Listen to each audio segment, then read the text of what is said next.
Good morning. It's a early Saturday morning. It's a new year. It's January, and I'm out here at the I-75 rest area in the middle of the Everglades, where Big Cypress is, because this is the start or the big kickoff this weekend of the Florida Trail. So there's several hikers that should be coming through here, and I'm going to be out here with the local hiking club. They come out here every year and they do trail magic for the hikers when they first come through.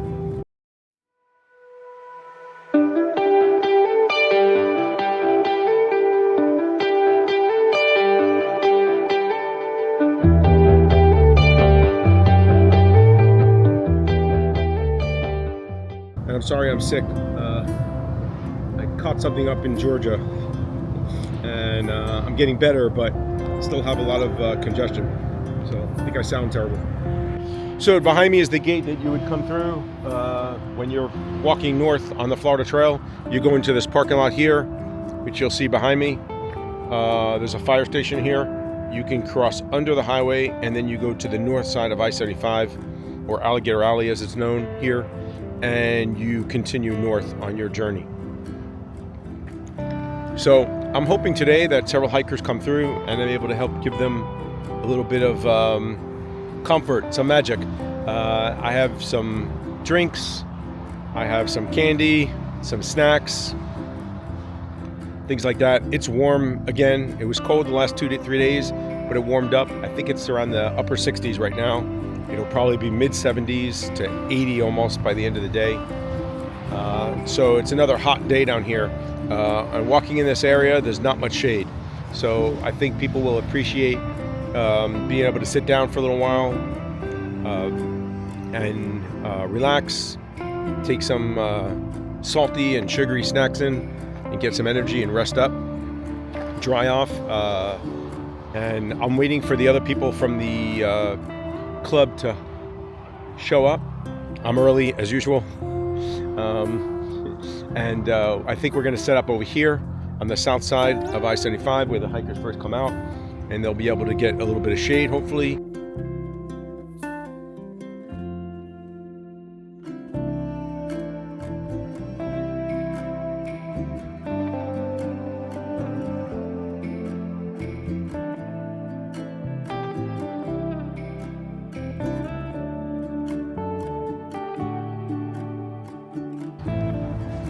So this section of the trail that they'll be coming out, the first 30 miles is considered some of the hardest of the Florida Trail due to the sometimes water, which can be as very high, almost thigh high, but especially the mud. The last 10 miles and about 6 to 8 of those miles are always muddy, and we're talking like shoe sucking off of your foot muddy.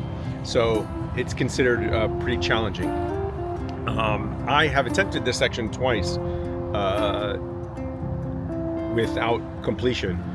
I don't remember the first time where we turned back, but the second time I know we turned back due to water. We couldn't find water. We went in March, and it was too late that year. This year, from what I've heard, is, and I'm hoping to find out more information now, is it's pretty dry out there. It's not very high water, even though it's January.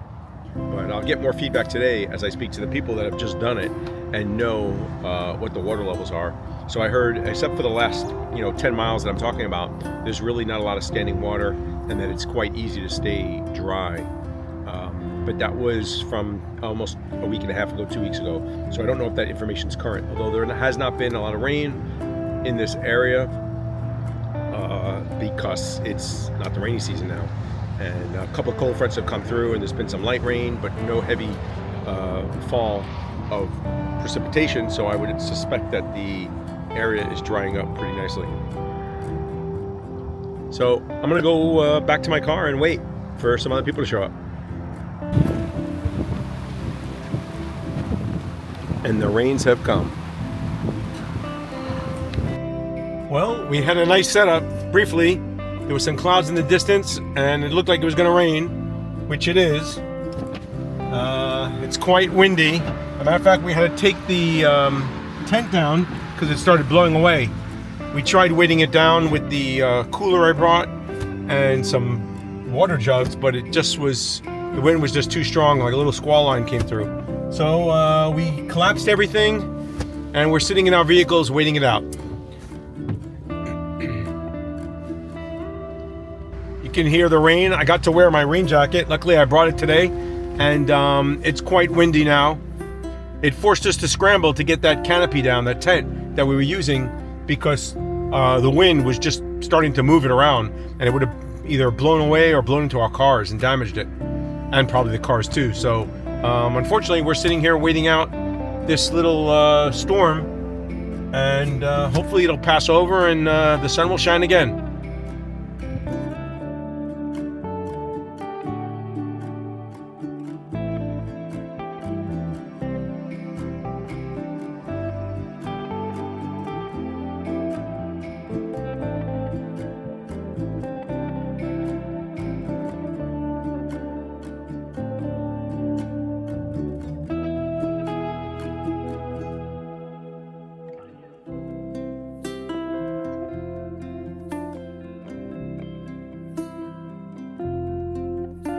Good morning.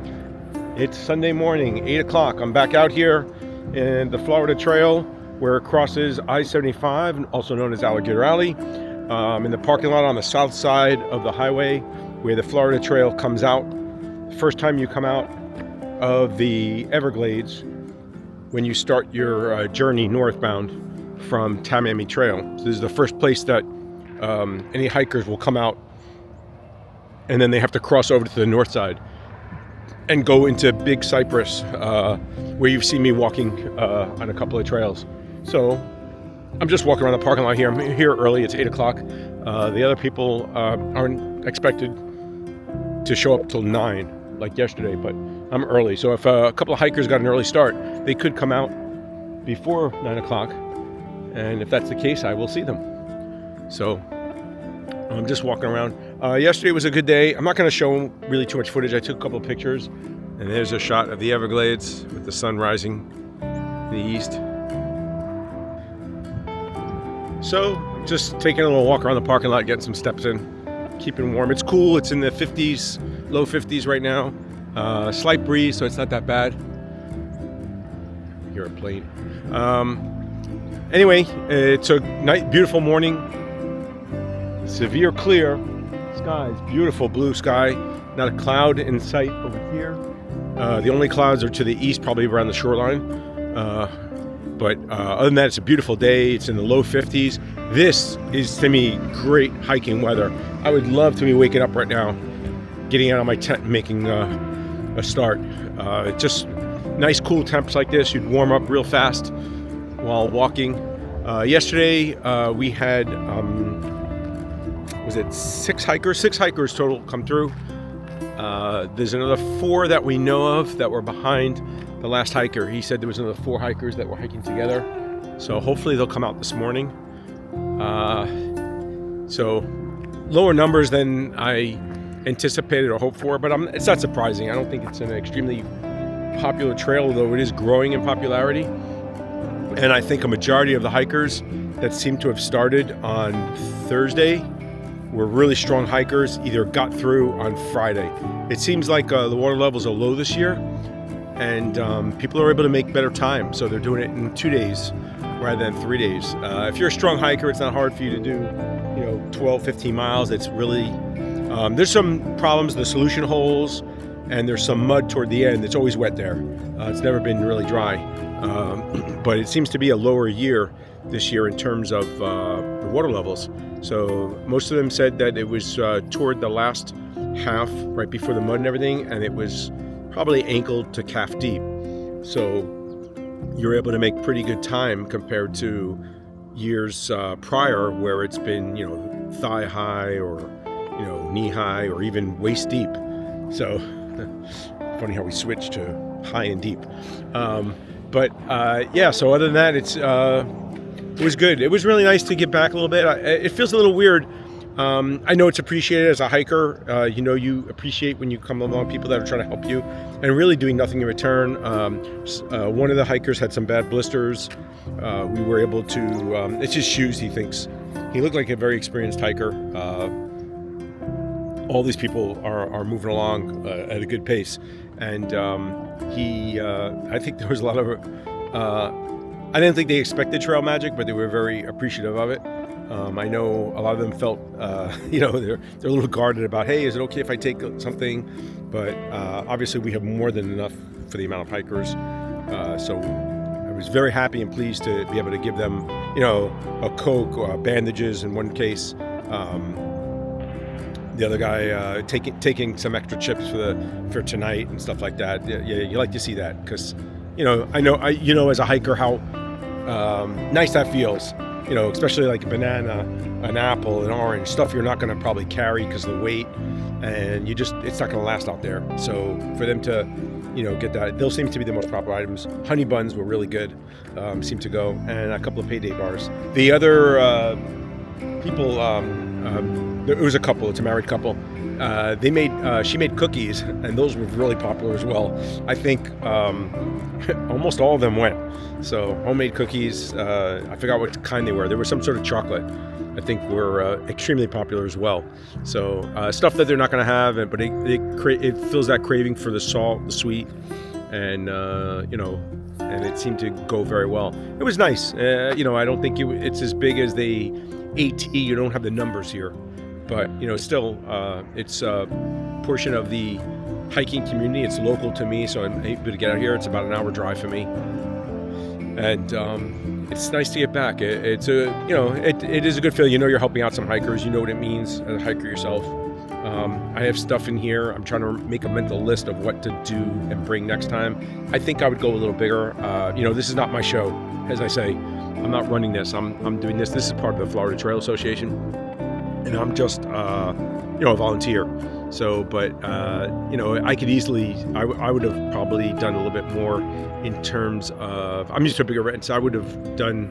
Like I was even telling them, I would have made like next year if I probably do this. Although I'm thinking of relocating, so I may not be here. I could see doing like hot dogs. Very easy to do. You could boil up some water and just have buns and some condiments. Hamburgers would be a little bit more involved. Pasta.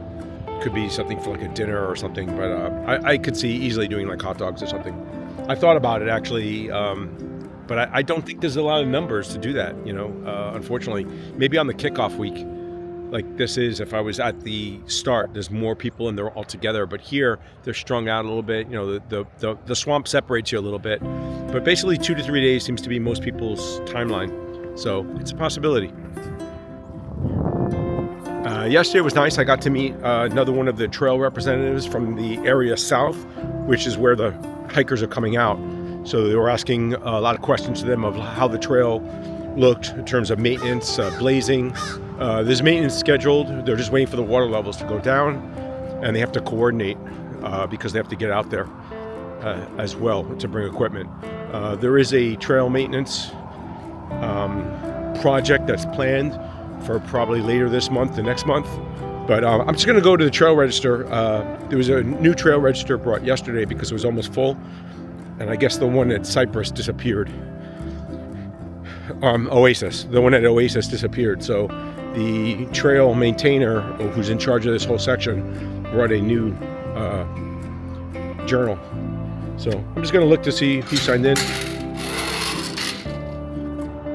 So I just checked the journal. Doesn't look like anyone else signed in or out since I left. A group of 2 just went in. It was a couple that parked their car and walked in just before me. They didn't sign the log or the journal. They may not be aware of it. They didn't look like hikers. They looked like some people that were just driving by and maybe just came to explore or something like that. I guess yesterday I found out on the north side there was a group from the Sierra Club that was doing a hike, and they did like a loop along some of the Blue Trail and past Carpenter Camp. So I found out a lot more people are using this area than I'm aware of, and they have organized trips on the weekends. There's birders, so the Audubon Society and the Sierra Club both run organized events geared toward Big Cypress, usually on the north side because it's drier and the trails are more numerous. Here, there's really just the Florida Trail going south, and that's it, is what I was told. So I'm learning about the area as well. So I'm gonna walk back to my car and wait, and I got quite a wait, probably about a half hour until someone else shows up. Well, it's 2:30 and I am driving home after spending my morning and part of the afternoon out at Big Cypress, where the Florida Trail comes out and crosses I-75. And today we had a grand total of 0 hikers. We waited till about 10 after 2, maybe a quarter after 2, until we pulled out of the parking lot. But in that whole time, not one hiker came out of the trail. So sadly, it was a big bust in terms of giving out trail magic. Yesterday, the last hiker that came through that we saw told us there was about 4 hikers behind him that he knew they were there, but they had not passed him, so he knew they were behind him. Looks like from checking the register, 1 hiker had come out after we left yesterday around 4 o'clock or so. So we have no idea. Maybe they came out. It's not inherently obvious, and if you're not an experienced hiker, you would not know. There's a mailbox there, but there's no way that you would know there's a logbook and that you could sign in or out there if you're going. And there's no sign, unfortunately, to tell people that, like logbook inside or anything like that. So it's very possible they came out and just continued on and never signed out. It also looks like they didn't sign in the kiosk on the north side, though, where there is a sign, I believe. So anyway, that's the end of my first trail magic experience this weekend. 6 hikers were greeted and given various goodies. But it was a good experience. I enjoyed it. Definitely will do it again. I think I will try to step up my game if I'm doing it again. Obviously, I have a little more experience now. Just some things that I noted that I should probably want to plan for. I like the idea of the bucket for them to wash their feet and their socks and their shoes off. That was really a good idea, something I would not have thought of, but it's something that as a hiker, I would have done, wanted to clean my shoes off. So that's really good. Definitely some more bandages, probably, first aid stuff for like blisters is something I would probably want to have. I did have a lot of stuff ready. Like I have battery banks, I have batteries even, I have gas, a couple of tools to fix stuff if you need it. I have patchwork gear. Most people have duct tape or something like that.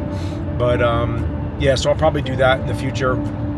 And that's it. And then I'll decide what I'm going to do. If I'm going to do trail magic again, it's kind of slow here to really do food, unless it's prepackaged or ready to go. But maybe if I go somewhere else and I know there's a group coming, I still like the idea of doing like a pancake breakfast. It's just easy to do. It's really affordable, and everybody loves it. So that's it. Other than that, it's going to be a really short episode, hopefully. I would have loved to have interviewed a couple of them, like why are you hiking? What other trails have you done? Get to know them. That would be nice, but I'm usually not that forthcoming or outgoing. But I would have liked to have done that. I was thinking about doing it today, but we didn't see a hiker. So maybe some other time. Anyway, that's it. Hope you like what I'm doing and you enjoy it. And if you feel that this was enjoyable, give me a thumbs up, give me a like, consider subscribing. And always, please, I love feedback, comment, thoughts, opinions, positive, negative, otherwise, things you like, things you didn't like. Any of it will do. Thank you so much for joining me. Till we meet again.